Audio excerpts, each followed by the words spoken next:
मुख्यमंत्री फडणवीसांनी 24 तासामध्ये अजित पवारांचा राजीनामा घ्यावा असा अल्टिमेटम दमानी यांनी दिलाय। अजित पवारांच्या राजीनाम्यासाठी दिल्लीमध्ये अमित शहांना भेटणार असल्याचंही अंजली दमानी यांनी म्हटलंय।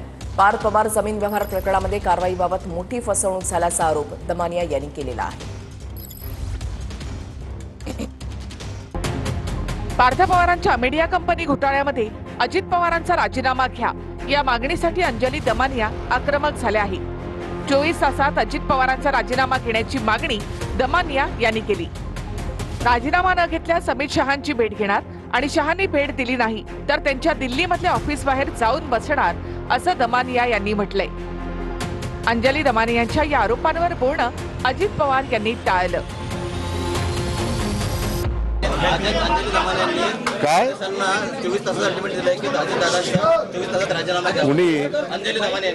मला काय मी काय सांगू त्याच्याबद्दल?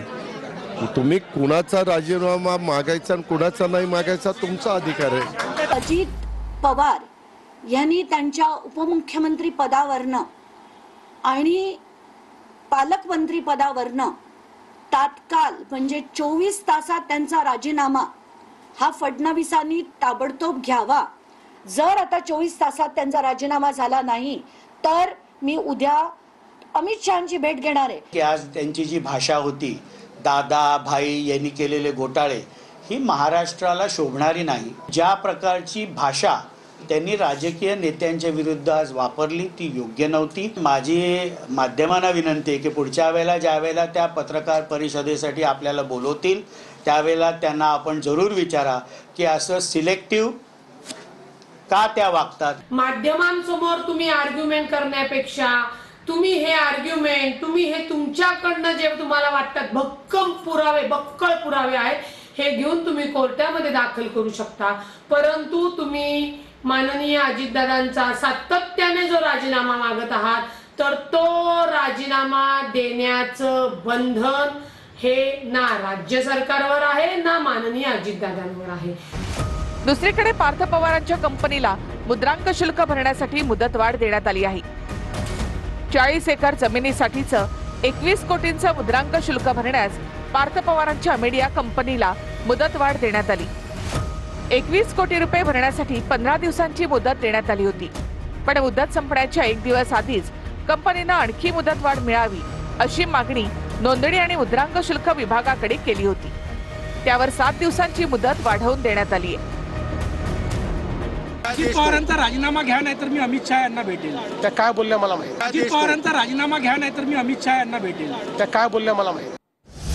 अजितदादांच्या राजीनाम्यासाठी दमानिया ट्रम्पला देखील भेटतील असं सूरज चव्हाणांनी म्हटलंय। दमानियांना शहांची भेट नाही मिळाली तर त्यांनी ट्रम्प यांची भेट घ्यावी असं सूरज चव्हाणांनी म्हटलेलं आहे। निवडणुकीच्या तोंडावर अजित पवारांवर आरोप करण्यासाठी दमानियांना ऍक्टिव्ह केलंय असा आरोप सूरज चव्हाणांनी केलाय।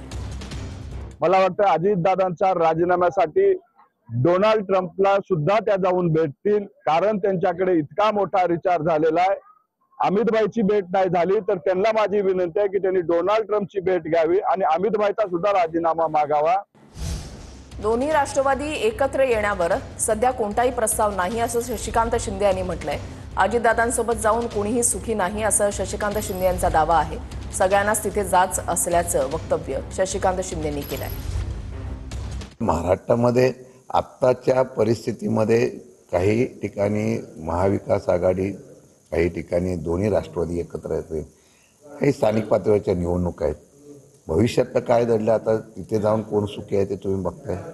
सगळ्यांना तिथं जाच आहे, परंतु काही स्टेटमेंट ज्यावेळेला आम्ही ऐकतो त्यावेळेला आपल्याला ह्या बाबतीमध्ये विचार करण्याची गरज आहे असं लोकांना वाटतं।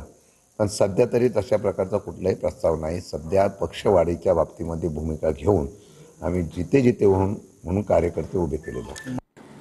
शिंदेंनी अहंकाराची लंका कुणाची खाक केली 3.5 वर्षांपूर्वी पाहिलं असं सावंत यांनी म्हटलंय। हा वाद फडणवीसांपर्यंत नेऊन दोघांमध्येही वाद लावण्याचा प्रयत्न होतोय असं सावंतांचं म्हणणं आहे। दोघांनीही त्यांच्या भूमिका स्पष्ट केल्या त्यामुळे चिंता करू नका असं सावंतांचं म्हणणं आहे। याचा स्वतः खुलासा माननीय एकनाथ शिंदे साहेबांनी केलेला आहे।